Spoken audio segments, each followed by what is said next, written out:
Hello guys, कैसे हैं आप लोग। मैं रिक्की और हमारे यूट्यूब चैनल निर्मला निर्वाण क्लासेस में आप सभी का हार्दिक स्वागत है।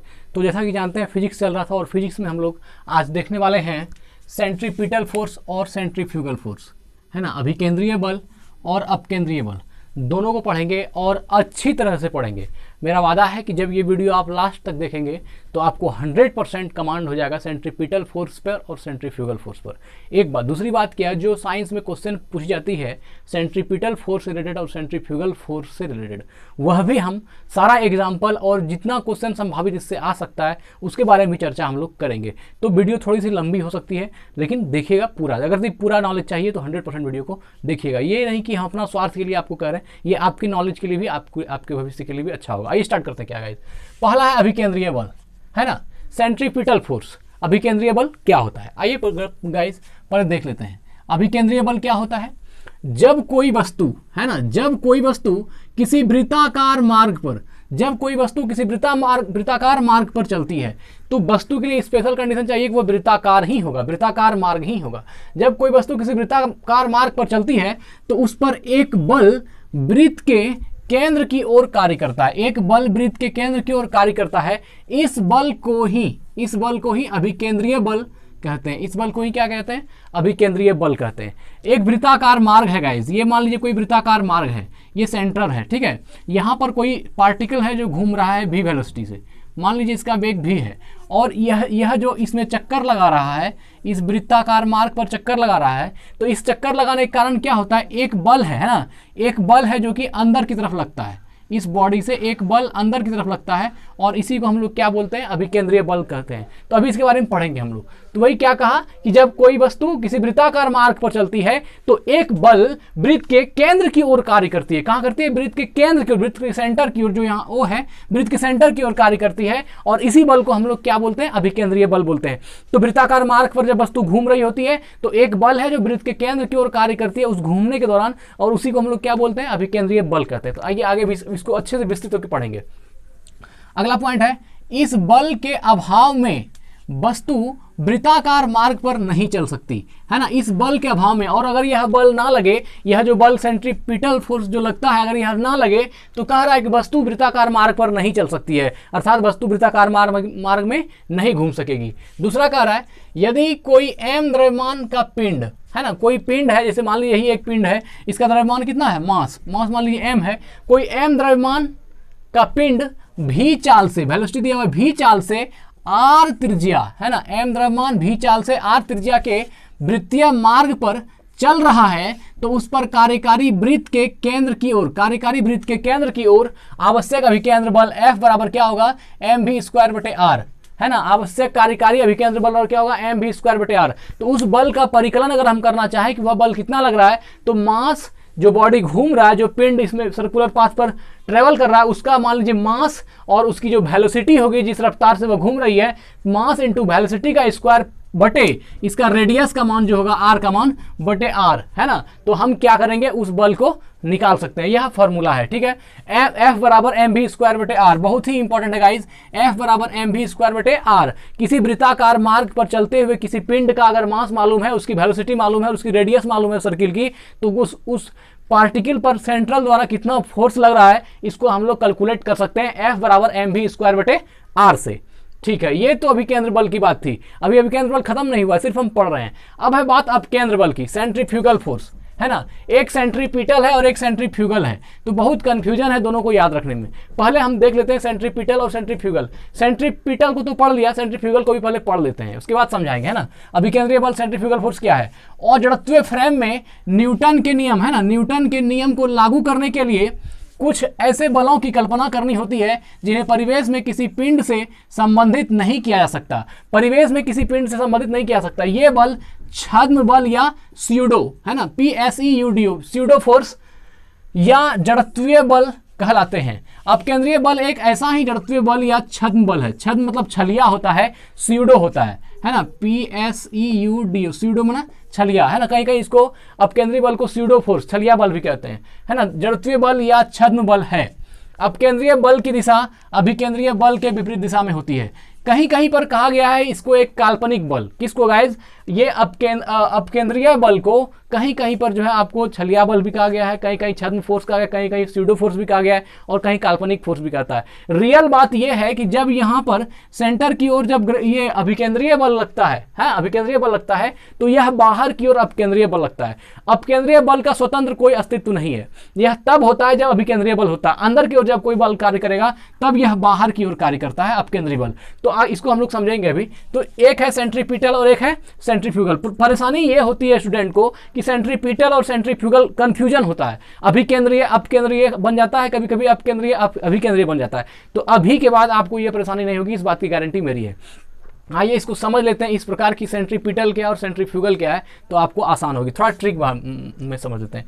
क्या है सेंट्रीपिटल फोर्स? देखिए, पीटल में ETAL ईटल आता है और सेंट्रीफ्यूगल में UGAL उगल आता है। तो आप यहां से एक चीज देखिए, ETAL जिसमें सेंट्रीपिटल होगा, ETAL होगा ईटल, EAT ईट मना होता है खाना, यहाँ ETAL ईटल, ईटल मतलब हम मान लेंगे कि यह ईट ही है, जिसको कि हम लोग इंग्लिश में ईट मतलब खाना खाना कहते हैं। तो ये क्या हुआ? ईटल अर्थात इनवर्ड फोर्स, अंदर की तरफ भोजन को उठाते हैं, मिलाते हैं और मुंह में डालते हैं, तो वो क्या होता है? अंदर की तरफ जाता है।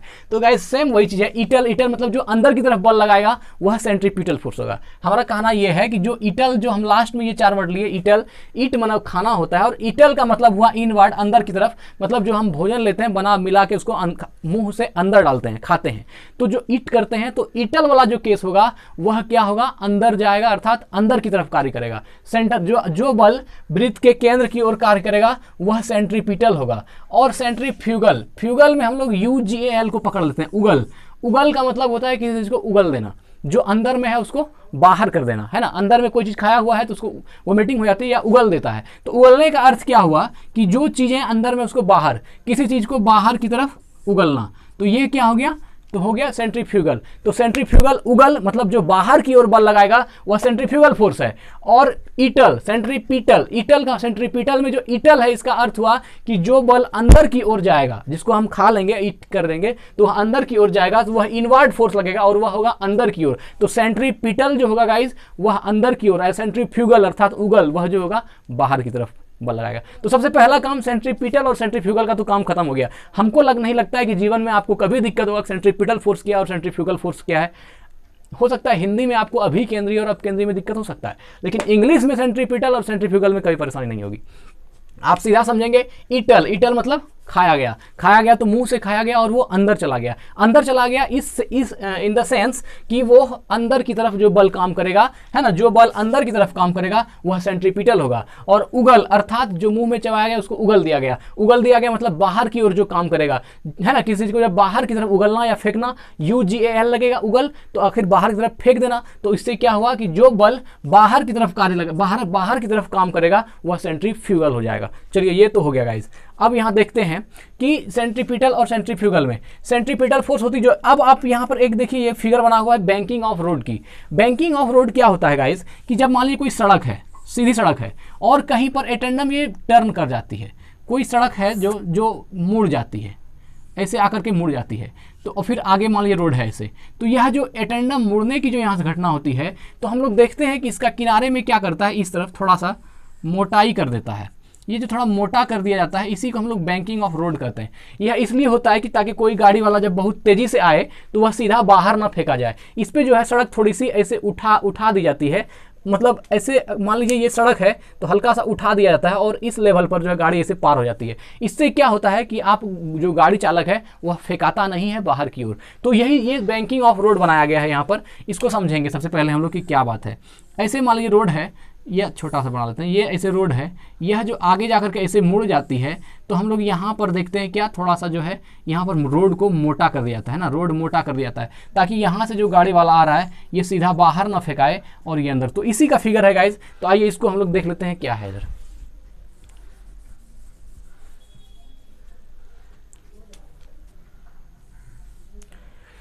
यह क्या हुआ, एक रोड है गाइज और यहाँ पर गाड़ी आ रही है, ये जो गाड़ी है से जा रही है, यहाँ पर ढाल यह तरफ इस तरफ मोटा किया गया रोड को, है ना, रोड इस तरफ ऊंचा कर दिया गया। यहाँ लिख दिए हम कि ये रोड जो है इस तरफ ऊंचा कर दिया गया है। तो यह जो गाड़ी आती है, अगर यहाँ ऊंचा रोड नहीं रहेगा तो एटेंडम स्पीड से आएगी और यहाँ पर क्या होगा, सीधा रोड के उस पर फेंका जाएगी। रोड के उस पर फेंकाने का ज़्यादा से ज़्यादा चांस है गाड़ी का, इसलिए इस तरफ ऊंचा कर दिया जाता है ताकि जैसे ही गाड़ी आती है तो जैसे यहाँ से गाड़ी आएगी और ये सीधा टर्न लेगी और आगे मुड़ जाएगी, थोड़ा सा स्पीड कम करेगी और घूम जाएगी। या नहीं भी मतलब कि ऐसा बैंकिंग ऑफ रोड रहता है कि थोड़ा सा हेडर डाउन करने के बाद ही आप वहाँ से निकल सकते हैं। तो यह इसमें इसको विशेष उद्देश्य इसका यहाँ लिखने का यह है कि इसमें इस गाड़ी पर दोनों ही फोर्स काम करता है, सेंट्रीपिटल फोर्स भी और सेंट्रीफ्यूगल फोर्स भी। सेंट्रीपिटल फोर्स काम करती है जो अंदर की तरफ आप देख पा रहे होंगे, ये सेंट्रीपिटल फोर्स है, और यह जो बाहर की ओर काम करता है यह सेंट्रीफ्यूगल फोर्स है। तो दोनों ही फोर्स इस पर काम करती है।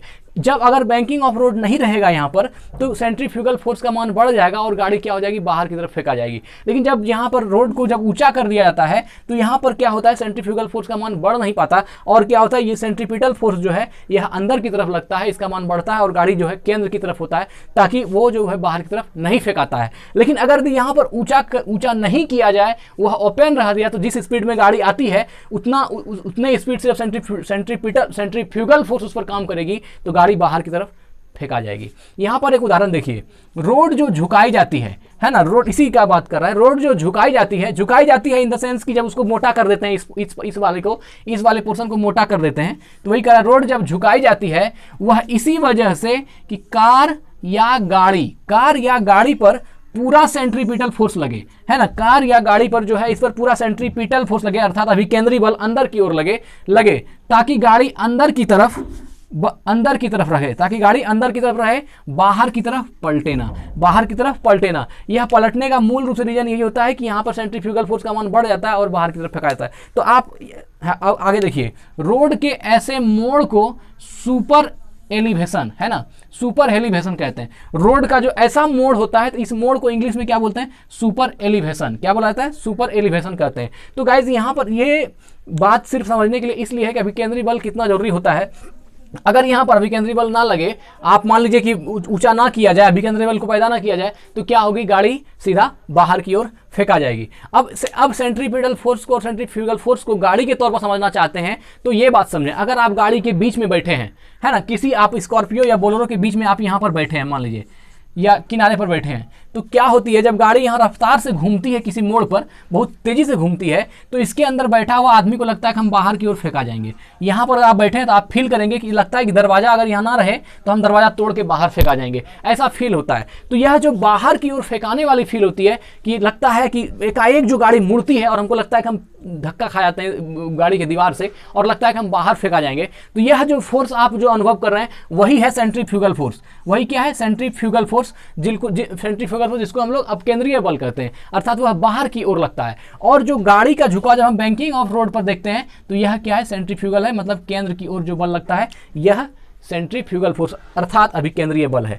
तो रियल में ऐसा कहा जाता है कि अपकेंद्रीय बल का अपना कोई अस्तित्व नहीं होता है, लेकिन जब जहां भी सेंट्रीपिटल फोर्स लगता है तो उसको बैलेंस्ड करने के लिए एक फोर्स लिया जाता है, वह सेंट्रीफ्यूगल फोर्स लेता है। इसलिए इस बल को काल्पनिक बल या छद्म बल या स्यूडो फोर्स भी कहा जाता है। किसको, सेंट्रीफ्यूगल फोर्स को, अर्थात अपकेंद्रीय बल को। तो यह गाइज यहां तक समझने के लिए यह बात थी कि अभिकेंद्रीय बल कहां लगता है और अपकेंद्रीय बल कहां लगता है। हेलो गाइज, तो ये अभिकेंद्री बल है और इधर अपकेंद्री बल है ना गाइज। यहाँ पर सेंट्रीपिटल फोर्स है और यहाँ पर सेंट्रीफ्यूगल फोर्स है। इस दोनों को हम लोग देख लेंगे तुरंत, और अभिकेंद्री बल और अपकेंद्री बल दोनों को ही समझ जाएंगे अच्छा से। अभी जो कुछ समझा है उससे भी विस्तृत विवरण हम लोग अब यहाँ पर देखेंगे। क्या है गाइज, देखते हैं। पहला, यह सेंट्रीपिटल फोर्स और यह सेंट्रीफ्यूगल फोर्स, दोनों को एक साथ ले लिया है हमने। तो जितना भी उदाहरण सेंट्रीपिटल का है और जो भी एग्जांपल सेंट्रीफ्यूगल का है, दोनों को हम लोग एक साथ देख लेंगे। तो सेंट्रीपिटल फोर्स जो होगा गाइस, जो अभिकेंद्री बल होगा और जो अपकेंद्री बल होगा। तो आइए देखते हैं। यह मोड़ है ना, यह मोड़ पर या गोल चक्कर में इस्तेमाल की जाती है। अभिकेंद्री बल कहाँ पर इस्तेमाल होती है, गोल चक्कर में। आपने देखा था यहाँ पर बैंकिंग ऑफ रोड, है ना, बैंकिंग ऑफ रोड, जिसमें कि हम लोग मुड़ रहे थे तो वहाँ पर अभिकेंद्र बल काम कर रहा था। तो यह किस में होता है, यह मोड़ पर या गोल चक्कर में इस्तेमाल की जाती है। तो यह अभिकेंद्र बल। और अपकेंद्री बल, यह बल झूले में लगता है। यह झूला में जो झूला की जो गति होती है उसमें कौन सा होता है, अपकेंद्री बल। और जो मोड़ पर या चक्कर पर कहीं आप गाड़ी से क्रॉस कर रहे हैं, मोड़ ये कर रहे हैं, तो वहां पर कौन सा बल होगा, अभिकेंद्री बल। तो यह याद रखना है। आगे देखते हैं। सैटेलाइट जो पृथ्वी के चारों ओर घूमती है, सैटेलाइट जो पृथ्वी के चारों ओर घूमती है, वह अभिकेंद्री बल के कारण तथा अंदर की तरफ झुकी भी रहती है अभिकेंद्री बल के कारण। अब सैटेलाइट जो पृथ्वी के चारों ओर घूम रही है तो वह किसका उदाहरण है? तो वह अभिकेंद्री बल का उदाहरण है। ये क्वेश्चन में एग्जाम में पूछा जाता है कि सैटेलाइट जो है पृथ्वी के चारों ओर घूमती सैटेलाइट किसका उदाहरण है, अपकेंद्रीय बल का या अभिकेंद्रीय बल का? तो गाइज वो अभिकेंद्रीय बल का है। सैटेलाइट जो पृथ्वी के चारों ओर घूमती है वह अभिकेंद्रीय बल के कारण है ना, अभिकेंद्रीय बल के कारण, तथा अंदर की तरफ झुकी रहती है वह भी अभिकेंद्रीय बल के कारण। थोड़ा अंदर की तरफ झुकी रहती है वह भी अभिकेंद्रीय बल के कारण। सैटेलाइट वाला भी क्या होगा? अभिकेंद्रीय बल होगा। दूसरा इसका देखते हैं, आदमी मोड़ पर बाहर की ओर फेंका जाता है अभिकेंद्रीय बल के कारण, है अपकेंद्रीय बल के कारण, सेंट्रीफ्यूगल फोर्स के कारण आदमी बाहर की तरफ फेंका जाता है। हमने कहा था कि जब आप कार पर बैठकर कहीं मोड़ पर आप क्रॉस करते हैं स्पीड में तो आपको लगता है कि कोई बल है जो कि कार के गेट को खोलकर बाहर लगता है कि ठेल देगी। अगर कार का गेट खुला रहे तो हम अनुभव करते हैं कि बाहर फेंका जाएंगे, और सचमुच फेंका सकते हैं, फेंका भी जाएंगे। तो वहां पर जो बल अनुभव होता है वह है अपकेंद्रीय बल, है ना, सेंट्रीफ्यूगल फोर्स। तो फिर आगे देखते हैं, तो पृथ्वी के चारों ओर चंद्रमा की गति, पृथ्वी के चारों ओर चंद्रमा की गति अभिकेंद्रीय बल का उदाहरण है। पृथ्वी के चारों ओर चंद्रमा की गति, देखिए गाइस यहाँ पर अर्थ है ना, ये पृथ्वी है, ये चंद्रमा मून है। तो पृथ्वी के चारों ओर, यह जो पृथ्वी के चारों ओर यह चंद्रमा घूम रही है ना गाइस। तो पृथ्वी के चारों ओर जो चंद्रमा की गति है यह भी किसका उदाहरण है?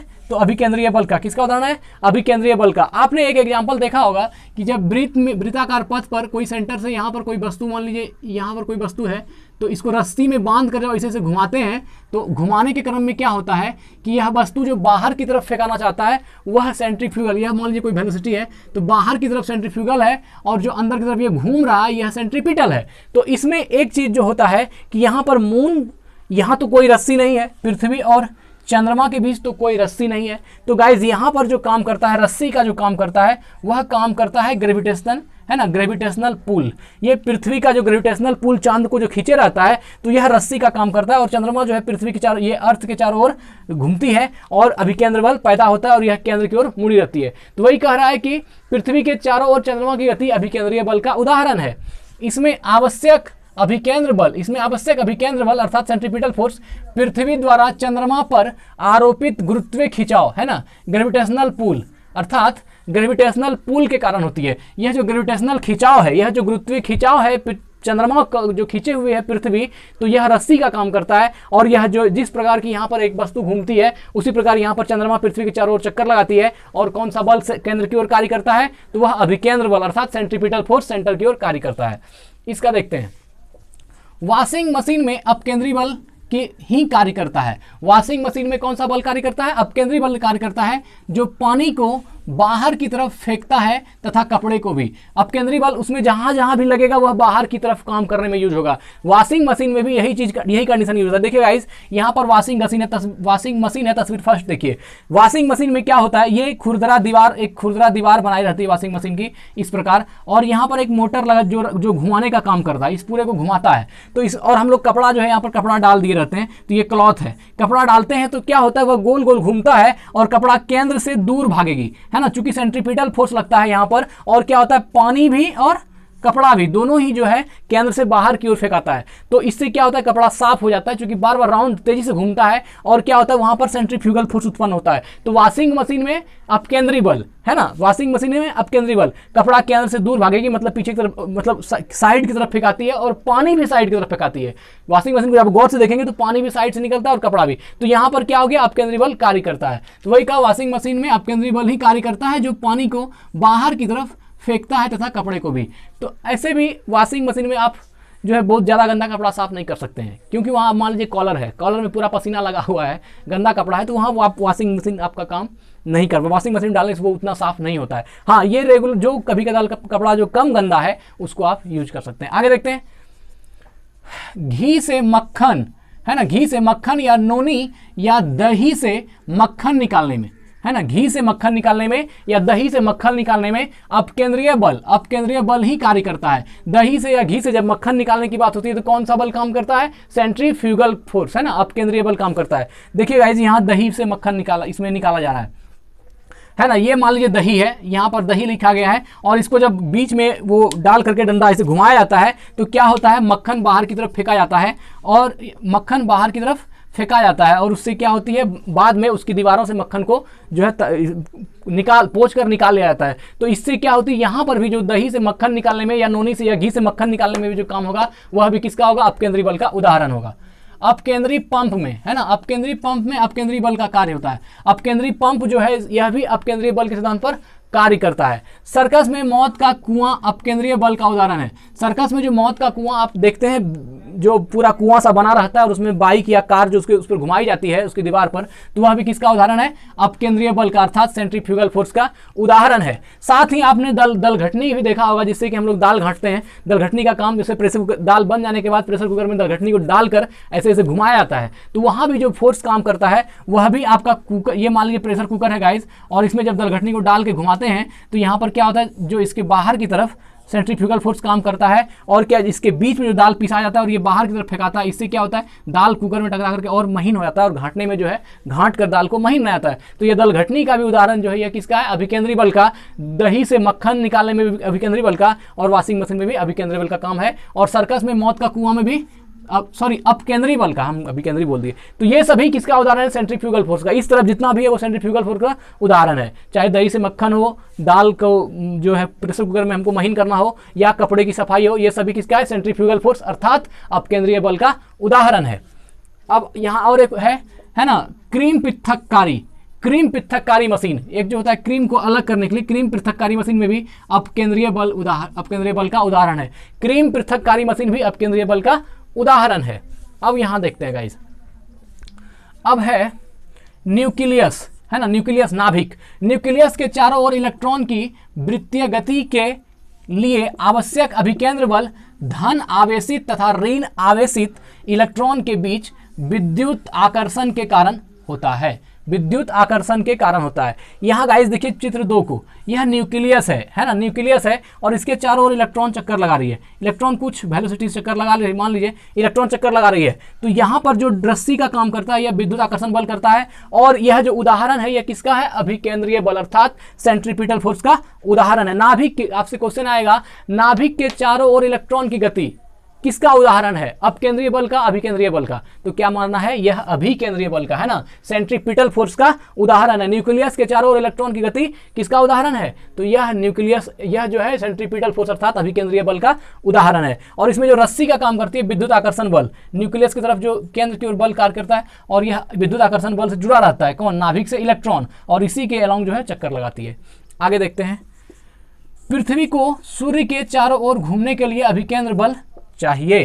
पृथ्वी को सूर्य के चारों ओर, यहाँ पर सन है गाइस, और यहाँ पर ग्रेविटी, यह अर्थ है, ये धरती है, ये हमारी धरती, इस पे हम लोग हैं, ये चारों ओर चक्कर लगा रही है, सूर्य के अराउंड घूम रही है, सूर्य के चारों ओर जो है चक्कर लगाती है। तो यह भी किसका उदाहरण है, यहाँ पर क्या है, केंद्र की ओर अभिकेंद्रीय बल लग रहा है। तो वही कह रहा है, पृथ्वी को सूर्य के चारों ओर घूमने के लिए अभिकेंद्र बल चाहिए। तो यहाँ पर जो यह अर्थ घूम रही है सन के चारों ओर, क्या चाहिए, अभिकेंद्र बल, घूमने के लिए अभिकेंद्र बल चाहिए। तो यहाँ पर भी कौन सा बल काम कर रहा है, अभिकेंद्रीय बल कर रहा है। और यह जो एक रस्सी के थ्रू, जिसके थ्रू यह जुड़ी हुई है पृथ्वी सन से, वह किसके द्वारा, ग्रेविटी के द्वारा, है ना, गुरुत्व के द्वारा जो है जुड़ी हुई है और चक्कर लगा रही है। तो ये सारा एग्जाम्पल जो आपने देखा गाइज, यह अभिकेंद्रीय बल का है और यह सारा जो है अपकेंद्रीय बल का है। कुछ पॉइंट इसमें रह गया, यहाँ पर देखते हैं, एक पॉइंट यहाँ पर है, जब पानी से भरी बाल्टी को अपने सर की ऊंचाई तक गोल गोल घुमाया जाता है।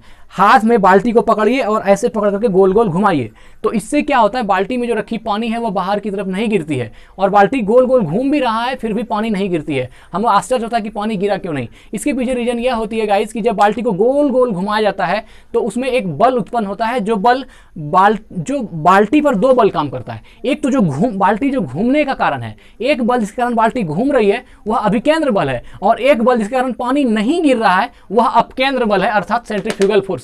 वह पानी को बाल्टी के सतह की तरफ धकेलती है। तो 2 बल बाल्टी को जो घुमाने में कार्य लग रहा है, वह उस पर जो काम कर रही है बाल्टी को घुमाने के लिए, वह कौन सा है गाइस, वह सेंट्रीपिटल है। और जो बाल्टी में जो पानी है उसको जो बाल्टी की सतह की तरफ धकेल कर उसको बाहर नहीं गिरने दे रहा है, वह कौन सा है, वह सेंट्रीफ्यूगल है, वह अपकेंद्रीय बल है। आइए देखते हैं, जब पानी से भरी बाल्टी को अपने सर की ऊंचाई तक गोल गोल घुमाया जाता है, उसमें भरा पानी नहीं गिरता। ऐसे घुमाते हैं तो क्या होता है, बाल्टी से पानी नहीं गिरता। घूमती बाल्टी पर एक बल लगता है जो पानी को बाल्टी के अंदर धकेलती है। पानी को क्या करती है, बाल्टी के अंदर धकेलती है, यही अपकेंद्रीय बल है। और पानी को जो बाल्टी के अंदर जब हम बाल्टी को घुमाते हैं तो बाल्टी में रखी पानी को जब बाल्टी के सतह की तरफ धकेलती है ना, वह बल कौन सा है, अपकेंद्रीय बल है, जो केंद्र से बाहर की ओर लगता है। और यह क्या है, केंद्र से बाहर की ओर जो बल लगता है वह अभी अपकेंद्रीय बल है। अब कह रहा है जितनी तेजी से वस्तु घूमेगी, जितनी तेजी से वस्तु घूमेगी, अपकेंद्रीय बल उतना ज्यादा होगा। अपकेंद्रीय बल का मान क्या होगा, उतना ही ज्यादा। जितना तेजी से वस्तु घूमेगी अपकेंद्रीय बल का मान उतना ही ज्यादा होगा। अब यहाँ देखिएगा, एक पॉइंट यहाँ रह गया है, अभिकेंद्रीय बल केंद्र की ओर लगता है। जब हम बाल्टी को घुमाते हैं तो अभिकेंद्रीय बल केंद्र की ओर लगता है ना, अभिकेंद्रीय बल केंद्र की ओर लगता है। और यही बल बाल्टी को वृत्ताकार पथ में घुमाता है। यदि अभिकेंद्रीय बल ना हो तो बाल्टी एक सीधी रेखा में जाके दूर बाल्टी सीधी रेखा में जाके दूर गिर जाएगी, है ना, दूर गिर जाएगी, दूर में जाके फेंका जाएगी, है ना, दूर गिर जाएगी। तो यहाँ पर दो बल, बाल्टी को पकड़ के जब घुमाते हैं तो दो बल काम करता है। एक बल है अभिकेंद्री बल, जिसके कारण क्या होता है, इस बल के कारण बाल्टी को वृत्ताकार पथ में घुमाया जाता है। अभिकेंद्री बल के कारण जो है बाल्टी वृत्ताकार केंद्र में घूमती है ना। और अपकेंद्री बल के कारण क्या होता है, बाल्टी में रखी जो पानी है वह बाहर नहीं गिरती, वह बाल्टी के फर्श की तरफ धकेली हुई, मतलब मुझे कि उस पर कोई फोर्स काम करता है जो बाल्टी की सतह की तरफ लगती है, और क्या होती है, वह अपकेंद्री बल है। तो वह जो बाहर की तरफ बल लगती है अपकेंद्री बल है। तो वही कह रहा है, जब पानी से भरी बाल्टी को अपने सर की ऊंचाई तक गोल गोल घुमाया जाता है तो उसमें भरा पानी नहीं गिरता, घूमती बाल्टी पर एक बल लगता है जो पानी को बाल्टी के अंदर धकेलती है, यह अपकेंद्री बल है। तो गाइज यहाँ तक अपकेंद्री बल और अभिकेंद्री बल पूरा क्लियर होता है। और इसके बावजूद भी अगर ऐसा कुछ मतलब जितना भी एग्जाम के दृष्टिकोण से आप देखें तो जो एग्जाम्पल इसमें दिया गया है सब कहीं ना कहीं पूछा गया और कहीं कहीं से लिया गया है। तो ठीक है गाइज, मिलते हैं फिर अगली वीडियो में। धन्यवाद। और अगर हमारा वीडियो आपको पसंद आता है तो चैनल को सब्सक्राइब कीजिए गाइज, और कमेंट कीजिए, लाइक कीजिए, शेयर कीजिए, और क्या। धन्यवाद।